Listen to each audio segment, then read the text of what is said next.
Fala moçada, beleza? Mais uma aula, agora a respiração celular anaeróbia, tá legal? Então a gente já viu a respiração celular aeróbia, aquela que precisa de oxigênio para acontecer, e agora a respiração celular anaeróbia, aquela que não depende de oxigênio. Normalmente a gente usa um outro termo aqui para respiração, que é a fermentação, tá legal? Então um tipo de anaerobiose é a fermentação. Fechou? Então, a gente vai trabalhar com dois tipos de fermentação, a fermentação alcoólica e a fermentação lática. Vale lembrar que na fermentação anaeróbia, a oxidação é incompleta e daí sobra resíduo. Entre os resíduos, o álcool, o ácido lático, são alguns deles então. Vamos começar? Vamos começar então pela fermentação alcoólica, tá? Bom, quem faz fermentação alcoólica? Micro-organismos, em especial as leveduras do gênero chamado Saccharomyces. Se você for até um supermercado, por exemplo, e for lá na parte onde vende os fermentos, hoje você encontra o fermento em sachê, que é o fermento seco biológico. Isso vale para fermento biológico, químico é outra coisa, tá legal?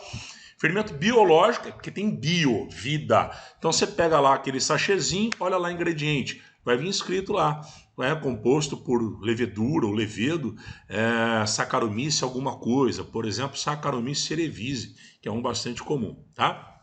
Então, esses micro-organismos fazem isso. Por que eles fazem isso? Na verdade, esses caras eles são anaeróbios facultativos. O que significa isso, Kiko? Significa o seguinte, se você der oxigênio para si, esses caras têm oxigênio para respirar, eles fazem respiração aeróbia e vão ter um saldo energético show de bola lá dos 36 ATPs. Mas se faltar oxigênio para esse cara, ele não morre. Ele vai continuar sobrevivendo, vivendo, só que com menos rendimento energético. Ele vai fermentar. Então, eles são anaeróbios facultativos. Se tem oxigênio, ele usa. Se não tem, ele não usa. E vida que segue. Beleza, moçada? Tá? Quando se faz a fermentação, sobra o álcool etílico ou o etanol, no caso da fermentação alcoólica. Tá bom? Ó, é o que está acontecendo aqui. Então você tinha molécula de glicose, C6H12O6, dessa quebra, lembra? Você libera NAD, vai formar NADH2, né? Você libera o hidrogênio que vai formar NADH2 e já gera como saldo final aqui 2 ATPs. E ela é interrompida aqui.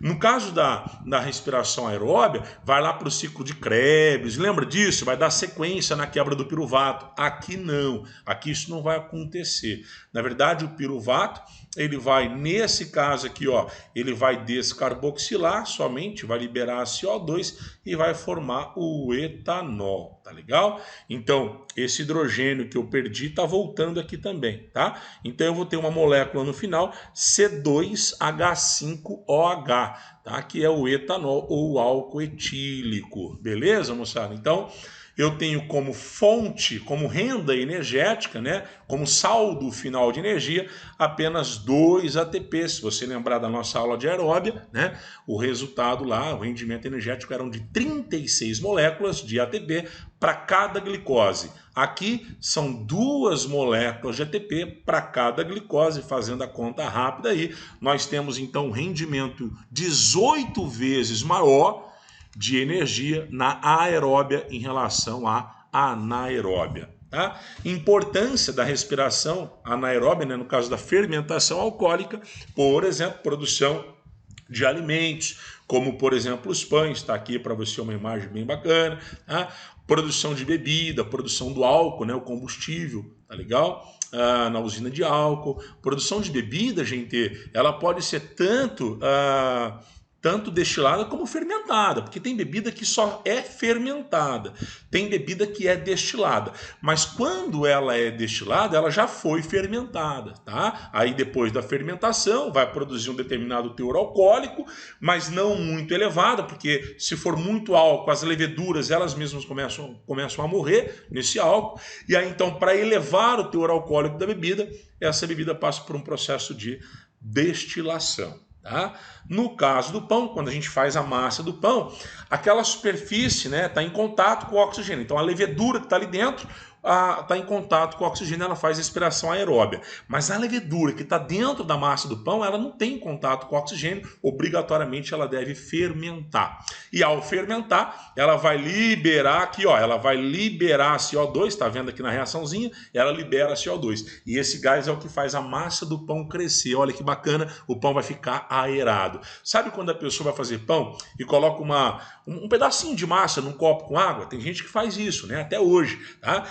Na verdade, nem é necessário, basta você esperar a massa crescer. Mas tem pessoa que gosta de colocar um pedacinho da massa no pão com um copo, num copo com água. O que vai acontecer depois de uns 40 minutos, 1 hora? A massa vai subir, vai flutuar no copo. Por que isso acontece? Porque dentro dela está tendo fermentação alcoólica, liberou CO2, o CO2 deixa a massa menos densa e, consequentemente, ela flutua, menos densa em relação à água, tá bom? O álcool, que também é produzido, esse na hora de assar o pão, ele vai evaporar volátil, e aí então a gente não vai ficar bêbado comendo pão, tá bom? Fica tranquilo, beleza? Outro tipo de respiração celular, outro exemplo, é a fermentação lática. A fermentação lática, ela acontece por outros tipos de micro-organismos, como, por exemplo, as bactérias do gênero Lactobacillus, tá legal? E aí, então, essas bactérias, elas realizam uma oxidação incompleta, uma quebra incompleta da matéria orgânica e, consequentemente, ela vai gerar um outro resíduo, nesse caso, o ácido lático. Tá? Só um detalhezinho, deixa eu voltar aqui, ó, rapidão.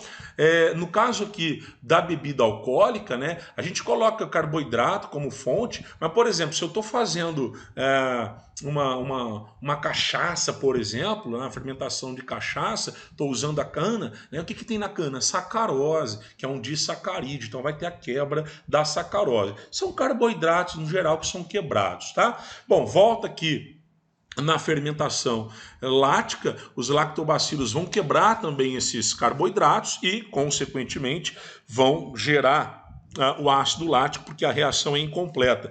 Se eu estou utilizando, por exemplo, o leite aqui, eu estou quebrando a lactose, por exemplo. Tá bom? Tem gente que produz iogurte em casa, usa isso, né?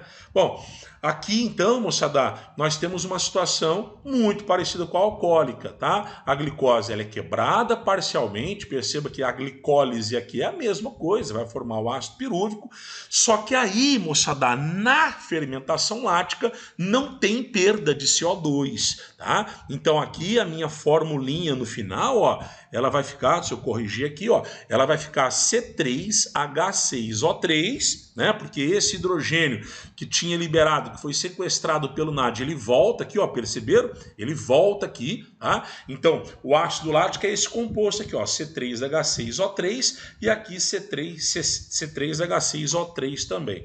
Qual que é a importância da fermentação lática? A gente pode usar essa fermentação, ácido lático, para poder talhar o leite, né? Produção de coalhada, na produção de iogurte. Só um detalhe bacana, né? Na mulher, por exemplo, lá na vagina da mulher, existem bactérias que produzem ácido lático e, como consequência disso, ela deixa o pH vaginal bem baixo, ali por volta de 4 mais ou menos, então um pH mais ácido. Para quê? Para justamente proteger essa região na mulher, evitando aí a proliferação de determinados micro-organismos patógenos, que são causadores de doenças. Por isso que, eventualmente, né, as mulheres usam um tipo de sabonete chamado sabonete íntimo. Se vocês olharem lá no rótulo, nos ingredientes desse sabonete, vai vir ali, está escrito alguma coisa relacionada a ácido, por exemplo, até contém ácido lático. Por quê? Porque ele garante uma melhor manutenção do pH vaginal. Isso é bacana e naturalmente a mulher já faz isso, tá bom? Mais uma coisa super importante que pode aparecer em vestibular é isso aqui, moçada. Isso aqui é um negocinho muito bacana, pode aparecer no vestibular, né? Que é quando a gente pratica alguma atividade física ou você não tem muito condicionamento, preparo físico para isso, e aí basta uma leve corrida, você já pode começar a ter cãibra, a ter dor e tal, isso é culpa de ácido lático, né? Ou então quando você tem uma atividade muito intensa, tá? Você também pode gerar ácido lático, mas tudo aí também, claro, de acordo com o seu condicionamento. Você pega o Usain Bolt, por exemplo, velocista, pá, o cara corre pra caramba, mas ele vai correr quanto? 100, 200 metros. Ele não vai conseguir correr naquele mesmo ritmo 1 quilômetro, por exemplo, porque senão ele vai ter uma superprodução de ácido lático. Então, quando as células do músculo estriado esquelético, que fique bem claro, tá? Só essas células aí, elas são condicionadas a um exercício extremo, a uma atividade física extrema, né? Ela acaba fornecendo energia para o corpo de forma anaeróbia, tá legal? Por isso que a gente fala muito em atividade, você vai fazer academia, você está fazendo o quê? Um exercício aeróbico ou um anaeróbico? Quando você faz uma caminhada, uma corrida leve, como é o caso, por exemplo, até de um maratonista, ele corre não num ritmo tão intenso, mas por muito tempo, é aeróbico, né? Ele não pode produzir muito ácido lático esse cara, mas um velocista, um cara que vai levantar peso, é uma atividade anaeróbica. Nesse caso, né, em condições mais intensas da atividade física, a pessoa acaba fazendo respiração anaeróbia e aí ela vai produzir ácido lático. Esse ácido lático, ele vai causar dor, vai causar uma fraqueza muscular, uma fadiga muscular muito grande. Essa dor a gente chama de cãibra, tá? O que você tem que fazer? Você tem que descansar, relaxar, ir alongando e tal, voltar a respirar, vai fornecendo oxigênio para as células musculares, elas vão deixar de fazer respiração anaeróbia, elas vão fazer respiração aeróbia, e esse ácido lático, ele vai ser convertido em carboidrato, que depois é utilizado como fonte de energia. Só por curiosidade, a conversão desse ácido lático em carboidrato é chamado de gliconeogênese. Mas isso é assunto para outra aula. Beleza, moçada? Então, isso pode acontecer também na gente, fermentação lática, mas nas células musculares estriadas, esqueléticas, então. Tá? E aqui um resumão dessa parte toda, tanto de respiração aeróbia quanto de respiração anaeróbia, né? Um resumão aqui para vocês, ó. Observe então que aqui nós temos, vixe, a flecha está muito louca aqui, essa flecha era para estar aqui embaixo, tá, moçada? Mas tudo bem, ó. Então, quando a gente tem aqui a glicose mais o oxigênio, eu estou fazendo respiração aeróbia. Como é uma quebra completa, a única coisa que vai sobrar é a água. A gente já viu, né, a água sendo formada lá no final da cadeia respiratória, o CO2, que é formado no ciclo de Krebs, e, claro, as minhas 36 moléculas de ATP, que é o meu saldo energético na respiração aeróbia. Bom, por volta disso, é claro, tá? Na fermentação alcoólica, eu tenho a glicose sendo quebrada, não utilizo oxigênio aqui. Como a reação é incompleta, vai gerar esse resíduo orgânico, que é o álcool, mais CO2. Isso é importante, lembra da massa do pão? Vai fazer a massa crescer, já tinha falado. E um rendimento bem menor do que aqui, né? 18 vezes menor, de 2 ATPs. Na fermentação lática, eu tenho de novo a glicose sendo quebrada sem oxigênio, vai formar outro resíduo orgânico, que é o ácido lático, porque a reação é incompleta, e aqui também os 2 ATPs. Observe uma coisa super importante, questãozinha de vestibular pode perguntar isso para você. Na fermentação alcoólica tem liberação de CO2 por meio. Na fermentação lática não tem liberação de CO2. É uma diferença importante entre esses dois tipos de fermentação. Beleza, moçada? Espero que vocês tenham entendido. Na hora de vocês fazerem os exercícios, claro, estou à disposição de vocês.